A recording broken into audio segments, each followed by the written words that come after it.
सीताराम आइए मेरे भोजन का भोग लगा लीजिए।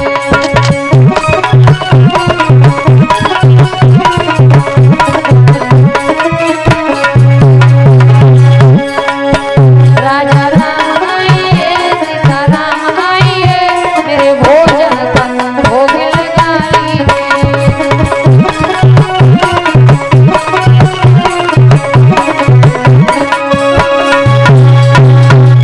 भगवान को जैसे ही याद किया है, राजा राम आइए सीता राम आइए मेरे भोजन का भोग लगा लीजिए।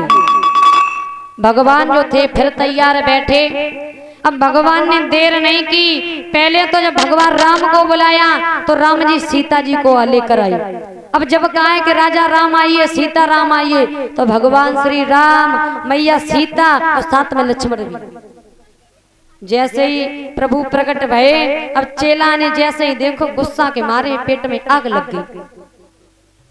एक को बुलाओ दो याद, दो को बुलाओ तीन याद, रोज भूखे ही रह जा। अब भगवान की तरफ देखते हैं, थोड़ा मुस्कुराओ प्रभु, एक बात कहें, नाराज तो नहीं होगी? भगवान बोले बिल्कुल नहीं, कहो। जी कहना चाहते ये तुम्हारे बगल में जो बैठी ये कौन है? बोले ये मेरे भैया हैं लक्ष्मण। अच्छा तुम्हारे भैया, सगे भैया? बोले बिल्कुल सगे। तो अच्छा हमें ये बताओ, हमने तुम्हारे भोग को ठेका लगा कि तुम्हारे पूरे खानदान को ठेका लगा? एक को बुलाओ तो दो याद, दो को बुलाओ तो तीन याद, पूरे खानदान को ठेका थोड़ी है जो सबके सब चले याद। भगवान थोड़े मुस्कुराए, लक्ष्मण जी भी मुस्कुराने लगे, कहाँ प्रभु लेकर के आ गए। लेकिन भक्त तो बड़ा खुश दिल का है जो हर बात कहता है।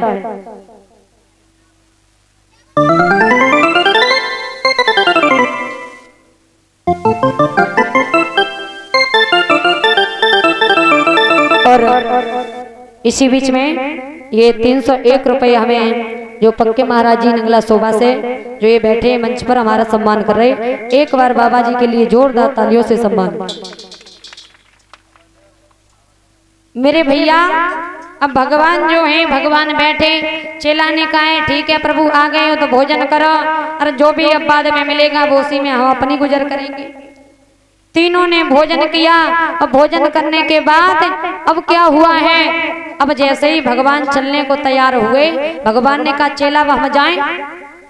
चेला ने कहा चले तो जाओगे लेकिन एक बात सुनते जाओ, अब की बार जे बताए कि जाओ कि अब की बार कितने आओगे उतने खाना की व्यवस्था करें। पहले हमें बता दो कि जितने लोग आओ उतनी खाना की व्यवस्था करें, हम तो भूखे ही रह जाए। भगवान बोले काहे परेशान हो, अरे चिंता न कर हम आ जाएंगे।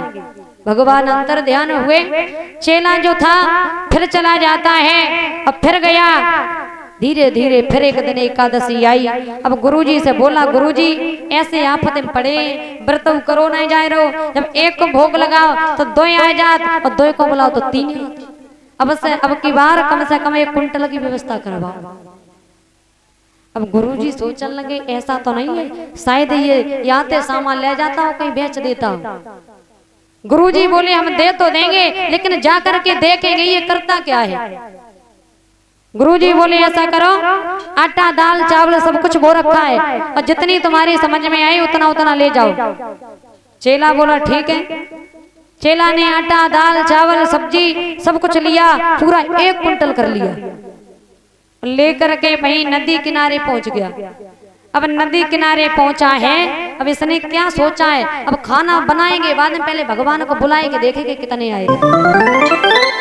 बड़ा होशियार भगवान को सोचने लगा, पहले भगवान को बुला के देखते हैं अब की बार कितने आए, न थोपे थोपे के मर जाए, हमें तो पैसे नहीं मिला।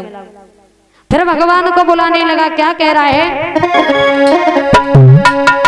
कि राजा राम आइए सीता राम आइए मेरे भोजन का भोग लगा लीजिए।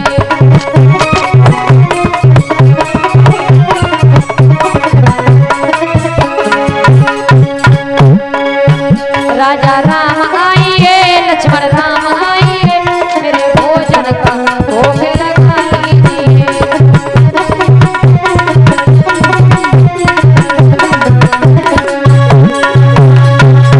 जैसे ही भगवान को बुलाया, राजा राम आइए लक्ष्मण राम आइए मेरे भोजन का भोग लगा लीजिए। भगवान ने क्या किया, देर नहीं की, भगवान तो तैयार ही बैठे। राम लक्ष्मण भरत शत्रुघ्न सीता और साथ में लंबी पूंछ वाले हनुमान जी भी। पूरा राम दिव्य दरबार प्रकट हो गया। अब चेला ने जैसे ही देखी, आंख बंद करें बैठो, तो एक आंख खोल के देखी, हाय भगवान गजब है को। एक को बुलाओ, दो को बुलाओ, तीन, जब तीन को बुलाओ तो पूरा खानदान ही चलूगा। भगवान ने कही चेला जब बताओ खाना वाना बनाया या नहीं? प्रभु मैंने कुछ नहीं बनाया। क्यों नहीं बनाया? जब हमें कुछ मिलना नहीं तो हम बनाएंगे भी क्यों? ऐसा करो सारा सामान ये रखा है और तुम खुद बनाओ और खुद खाओ। अब भक्त जो है चेला आंख बंद करें बैठा, अब वो देख भी नहीं रहा है, क्योंकि देखेंगे तो रोटी की याद आएगी। मैया सीता जो है धीरे धीरे रसोई में भोजन बनाने लगी। अब चेला आंख खोल करके देखता है, प्रभु से कहता, प्रभु जी बताओ, हम तो समझते बड़े दयाव निधि हो और तुम हमें तो भूख ही मारू चाहते। एक को बुलाए लो, दो आए, दो को बुलाए, तीन आए, जब तीन को बुलाओ तो पूरा खानदान आओ, और खानदान आओ तो आओ जो पूछ वालो बंदरो साथ में आओ। अब मैया सीता भोजन बना रही, चेला आंख बंद किए बैठा और भोजन बना रही सीता। जब सीता जी ने भोजन बनाया तो क्या हुआ, सीता जी को देख करके अनेकों संत महात्मा आ गए, माँ थोड़ा भोजन हमें भी मिले। चेला ने एक आंख खोल के देखी, सोचने लगो हाय भगवान, वैसे बच्ची खुची मिलऊ जाती जो बबुआ बिल्कुल नहीं मिलन देगी। अब आंखें बंद किए बैठा, लेकिन गुरुजी जो है, अब गुरुजी दूर से खड़े खड़े देख रहे कि सामान ले गया, भोजन बनाया नहीं, सारा सामान रखा है और आंख बंद करें क्यों बैठा। गुरुजी पास है जहां चेला बैठा और चेला के पास पहुंचे। चेला जी बता, हम जब से देख रहे तू सारा सामान लेकर आया और तूने भोजन भी नहीं बनाया और सारा सामान रखा है और आंख बंद किए क्यों बैठा। चेला ने हाथ जोड़े, प्रभु चेला आंख बंद किए इसलिए बैठे, एक को बुलाओ दो आएंगे, दो को बुलाए तीन आएंगे, तीन बुलाए तो सब खानदान चलवाओ। जब हमें कुछ मिलने नहीं तो हम बनाएंगे कैसे। गुरुजी बोले चेला तुम कह रहे सब खानदान आ गया, लेकिन हमें तो यहाँ कोई नहीं दिखाई दे रहा है, हमें कोई नहीं दिखाई दे रहा है। अब चेला को बड़ी चिंता हुई, गुरुजी के द्वारा हमें भगवान मिले और वो भी भगवान के दर्शन गुरुजी को हो ही नहीं रहे।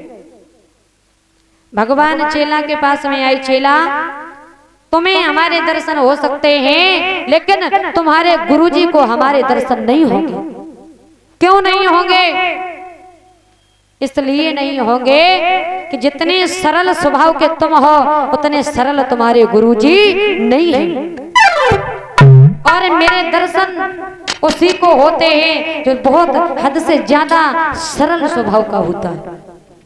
चेला चरणों में गिर पड़ा, हाथ जोड़ के, प्रभु हमें माफ कर दो, गुरुजी के द्वारा हमें आपके दर्शन हुए। जब गुरुजी को दर्शन नहीं होंगे आपके तो गुरुजी को ये एहसास कैसे होगा कि भगवान ने इसे दर्शन दिए हैं। भगवान ने कहा है, मैंने बता दिया है कि जो सरल होता है, जो भाव का भूखा होता है, भगवान के भाव में खो जाता है, विलीन हो जाता है, अपनी अश्रुधारा बहा देता है, मैं उसी को जाकर के अपना दर्शन देता हूं। मेरे भैया कहा जाता है कि ठाकुर जी वहीं पर रीझते हैं जहां पर भगवान के प्रति भाव होता है, भगवान के प्रति सच्चा प्रेम और श्रद्धा होती है। कवियों ने लिखा है भगवान के लिए कि भगवान कहते हैं, हमको भजे जो एक डग तो हम भागे 60, और हमसे हटे जो एक कदम तो हम लोहे की। अगर मेरे लिए कोई भक्त एक कदम चल करके आएगा तो मैं उसके लिए 60 कदम दूर से चल के आऊंगा, और मेरे लिए जो एक कदम हमसे पीछे हटेगा उसके लिए मैं लोहे की लाठ के समान बन जाऊंगा। मेरे भैया भगवान के प्रति श्रद्धा भाव शक्ति हमेशा अवश्य रखनी चाहिए, क्योंकि कवियों ने ये बताया है कि भगवान के प्रति श्रद्धा भाव भक्ति रखने से हमें बहुत कुछ मिलता है जो संसार से कभी नहीं मिलता है। अब भगवान से कोई भक्ति नहीं रखता है, कोई श्रद्धा भाव नहीं रखता है, क्यों? पहले लोगों के गेट पर लिखा जाता था क्या? स्वागतम है। घर में तुलसी का पौधा होता था, द्वारे पर एक गाय बंधी होती है। अब न कहीं तुलसी का पौधा, न कहीं गाय, न कहीं स्वागतम। पहले लोग लिखते थे स्वागतम वेलकम, अब क्या लिखते हैं? कुत्तों से सावधान, क्योंकि द्वारे एक कुत्ता पला बंधा है।